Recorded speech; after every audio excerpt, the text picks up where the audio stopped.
There is a small town in Bavaria, Germany, where people still look down before they say hello. Not out of shyness, not out of politeness. They look down to see what shoes you're wearing.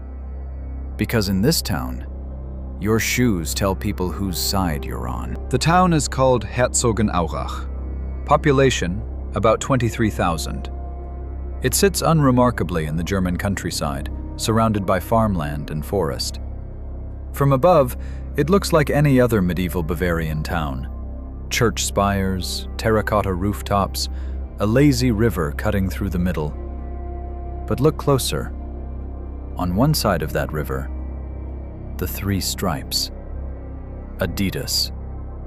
On the other side, the leaping cat. Puma. Two of the most recognizable brands on Earth. Born in the same factory, built by the same family, and torn apart by a hatred so complete, so consuming, that it didn't just split a company in two, it split an entire community. For generations. Neighbors stopped talking. Families refused to intermarry across the river. Children were raised to distrust children from the other side of town. Business owners who worked for Adidas wouldn't serve customers from the Puma side. The locals gave their home a nickname, the town of bent necks, because everyone was always staring at the ground, checking what brand of shoes you were wearing before deciding whether you deserved a conversation. This is not a story about sneakers. This is a story about two brothers who turned their love for sport into one of the most powerful manufacturing legacies of the 20th century, and then spent the rest of their lives trying to erase each other from it. It begins in poverty. It ends in graves on opposite sides of a cemetery. And in between, 2 world wars, a dictator's favor, Olympic gold, weapons manufacturing, espionage, betrayal, and a shoelace tied in front of 1 billion people. One company, 2 brothers, a feud that changed sport forever. And the quiet, uncomfortable truth about what ambition costs when there's no one left to stop you.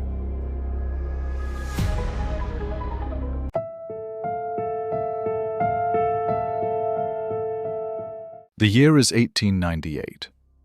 Germany is still an empire under Kaiser Wilhelm II. The Industrial Revolution is reshaping the country's landscape, and deep in Bavaria, the town of Herzogenaurach has built its identity around one trade: shoes. Leather workshops line the streets. The smell of tanning hides drifts through the air. Most men here work with their hands, stitching uppers and hammering soles, producing footwear for the growing German middle class. It is in this world that Rudolf Dassler is born. 2 years later, in 1900, his younger brother Adolf enters the world. The family is not wealthy. Their father, Christoph, works in the shoe factory, skilled labor but modest wages. Their mother, Pauline, runs a small laundry service out of the family home to bridge the gap. And from the time they can walk, Rudolf and Adolf, Rudy and Adi as they're known, are put to work, picking up and dropping off bundles of washed clothes to neighbors, learning early that survival requires hustle. 2 boys, same blood, same upbringing, but already fundamentally different personalities emerging. Rudy is magnetic, loud, charming in the way that makes strangers feel like old friends within minutes. He can read a room, sell an idea, and walk away with handshakes and smiles from people who never intended to say yes. He has the instincts of a deal maker. Adi is quieter, obsessive. He can spend hours studying the construction of a single shoe, how the stitching affects durability, how the heel shape affects stride, how a millimeter of difference changes everything. He doesn't talk much, but when he makes something, it is precise. They are, in the language of business, the perfect partnership, if they can manage to stay in one. But first, the world intervenes. Both brothers are conscripted into the German army for the First World War. They serve, they survive. They return home to find a country in ruins, economically devastated, militarily humiliated, and deeply uncertain about its future. Pauline's laundry business has collapsed. The family has almost nothing. It is at this lowest point that Adi Dassler has an idea. He had always loved athletics, loved watching runners, football players, track and field athletes compete. And he had noticed something that bothered him. Athletes in 1920s Germany were running, jumping, and kicking in essentially general-purpose leather shoes. Nobody was making sport-specific footwear with performance engineering in mind. What if someone did? The obstacles were nearly insurmountable. Germany's war-wrecked economy had caused critical shortages of materials. The electricity grid in their part of Bavaria was unreliable, sometimes out for days. Adi had no startup capital, no workshop, no suppliers. So he improvised. He converted his mother's laundry shed into a workshop. He sourced leather from discarded military helmets he scavenged from nearby battlefields. He used cord from old parachutes as lacing material. When the electricity cut out, he rigged a leather trimming blade to a bicycle wheel and had a friend pedal to generate enough power to keep working. The shoes he produced were rough. They were handmade, but they worked. Athletes in Herzogenaurach started wearing them and noticed a difference. The grip, the lightness, the stability. Word spread. In 1924, the two brothers made it official. The Dassler Brothers Sport Shoe Factory, operating out of the family home, was open for business. The division of labor seemed natural. Adi designed and manufactured, Rudi sold. And their complementary skills created momentum that neither could have built alone. By the late 1920s, they had outgrown the home workshop and moved into a purpose-built factory. Employees were hired. New product lines, football boots, track spikes were added. The brand was becoming known throughout Germany's athletic community. Then, in 1933, Adolf Hitler became Chancellor of Germany, and everything changed again. The Nazi regime had a peculiar relationship with sport. Physical fitness was aggressively promoted as a pillar of National Socialist ideology. Strong bodies meant strong soldiers, and athletic achievement was framed as proof of racial superiority. Germany's sports industry expanded dramatically under Nazi rule. Demand for athletic equipment surged. The Dassler brothers profited. Both Adi and Rudi joined the Nazi Party. Rudi in 1933, Adi shortly after. The question of whether this was survival instinct or genuine ideology has been debated by historians for decades. Running a business in Nazi Germany without party membership was effectively impossible. But there is evidence, particularly in Rudi's case, that the commitment went beyond political pragmatism. He was reportedly vocal in his support of the regime, while Adi was involved in the Hitler Youth movement. What is not in dispute: the Dassler factory benefited enormously from Nazi Germany's emphasis on sport, and both brothers leveraged those relationships to grow their business. But the moment that changed everything was still ahead. It arrived in August 1936, in Berlin. The Summer Olympics. The first games ever to be broadcast on television. Adolf Hitler had envisioned these games as a global showcase for the supposed superiority of the Aryan race, a choreographed spectacle of German supremacy for the cameras of the watching world. What happened instead became one of the most iconic moments in Olympic history. Jesse Owens, a Black American sprinter and long jumper from Cleveland, Ohio, arrived in Berlin as one of the most celebrated athletes on the planet. And Adi Dassler had a plan. He went to the Olympic Village personally, found Owens, showed him a pair of custom-made track spikes. Owens tried them, liked them, and agreed to wear them. The political stakes of this moment cannot be overstated. Hitler's entire propaganda strategy for the Games depended on white German athletes dominating. Sponsoring a black athlete, specifically the athlete whose excellence most directly challenged Nazi racial doctrine, was not a safe business move. It was audacious. Jesse Owens won 4 gold medals at the 1936 Berlin Olympics, in Hitler's stadium, in front of Hitler's cameras, wearing Dassler shoes. The Führer was reportedly furious. But across the world, the name Dassler spread for the first time as something global. Orders came in from countries the brothers had never tried to sell to. Their tiny Bavarian factory was now, unmistakably, an international brand. On the surface, the Dassler brothers were thriving. Beneath it, the cracks were already spreading.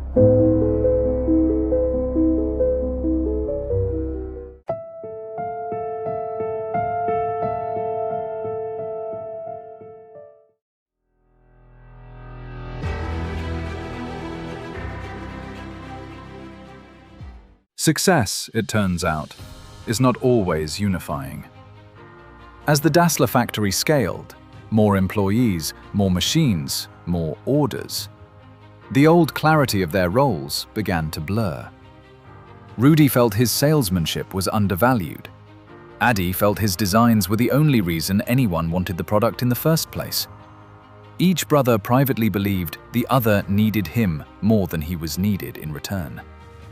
Then World War II arrived and turned a business disagreement into something unforgivable. With Germany at war, manufacturing priorities were dictated by the state. The Dassler factory pivoted to producing military boots and, eventually, weapons components for the Nazi war machine. This was not optional. But the shift in the factory's function reshuffled power within it. Adi, as the production specialist, became operationally indispensable. He knew the machinery, the workers, the processes.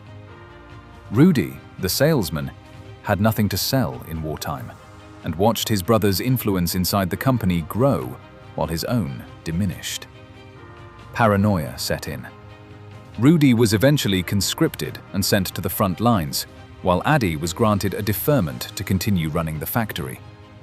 From Rudi's perspective, this was not a coincidence. He began to believe Adi had maneuvered to keep himself safe and sideline his brother.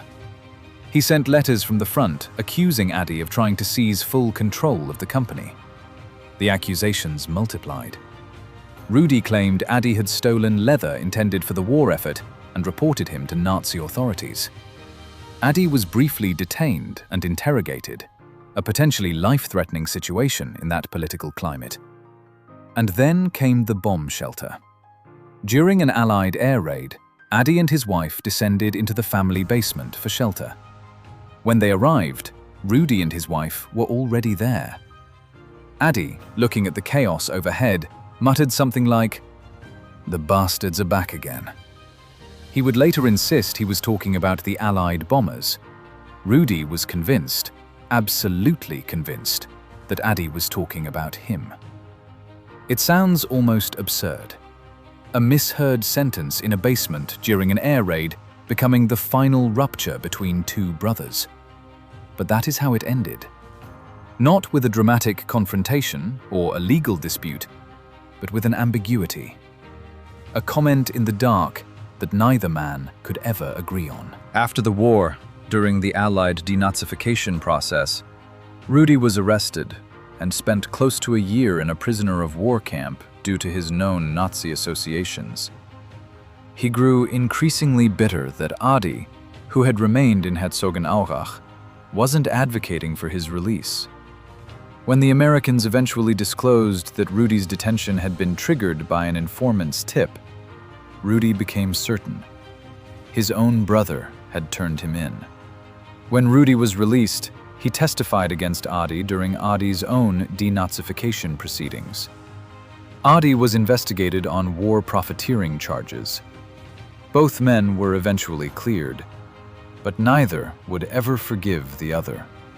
In 1948, after months of bitter legal negotiations, the Dassler brothers' sports shoe factory was dissolved.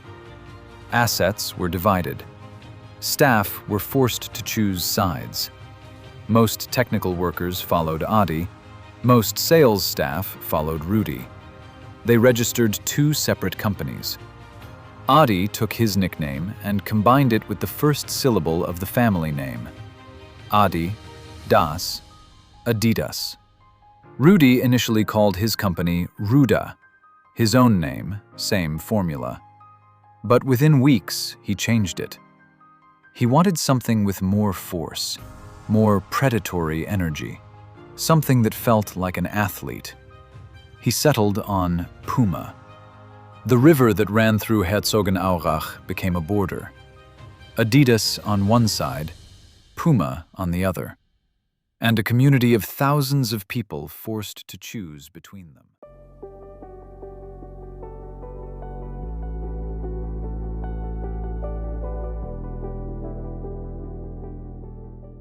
What followed over the next 4 decades was one of the most sustained, inventive, and ultimately self-destructive corporate rivalries in modern business history. In the early 1950s, football was exploding as Germany's dominant sport. The 1954 FIFA World Cup in Switzerland became ground zero for the first major battle between the brothers' companies. Rudy had a personal relationship with the German national team's coach, Sepp Herberger, and lobbied hard to outfit the German squad in Puma boots. But negotiations broke down over financial terms. Rudy, perhaps underestimating his leverage, didn't push hard enough. The coach, quietly, went to Adi. The German team wore Adidas boots to the 1954 World Cup. It should have been an embarrassment for Adidas. West Germany entered the tournament as significant underdogs. Their group stage results were mediocre. No one expected them to contend. But Adi had designed something new for his boots, adjustable screw-in studs, which he called cleats with interchangeable spikes. They could be modified on the sideline based on field conditions. On wet, muddy grass, the longer studs provided superior traction. In the final, West Germany faced Hungary, a team that had not lost a competitive match in 4 years and had beaten West Germany 8-3 earlier in the same tournament. When rain began to fall before kickoff, Adi walked onto the pitch and personally screwed longer studs into his players' boots. Hungary's players, in fixed stud boots, began to slip. Germany's players, in Adidas cleats, ran freely. West Germany won 3-2. The victory became known in Germany as Das Wunder von Bern, the Miracle of Bern. It was the first great triumph of the post-war German state. An economically devastated, politically divided nation had watched its team accomplish the impossible, and the catharsis was profound. German citizens wept in the streets. The country felt, for the first time in a decade, something like pride that wasn't contaminated by shame. And the boots on the feet of the men who did it said Adidas. Rudy watched all of it from the other side of a river and said nothing. But the people close to him later recalled that the miracle of Bern was the moment his rivalry with Adi shifted from professional to deeply personal. The war, And it was a war, escalated into Olympics, World Cups, and eventually into the hiring of legendary athletes. The two companies began outspending each other on endorsement deals, lavishing attention and money on coaches, national teams, and individual athletes. Whatever Adidas secured, Puma matched. Whatever Puma attempted, Adidas countered. By the 1960s, the sons had entered the fight. Adi's son, Horst, took a senior role at Adidas. Rudi's son, Armin, stepped up at Puma. And the second-generation feud proved every bit as combustible as the first. Ahead of the 1970 World Cup in Mexico, the two companies had burned through extraordinary sums in escalating sponsorship bidding wars. Both Horst and Armin recognized the mutual destruction this cycle was causing. They agreed, secretly, to a pact.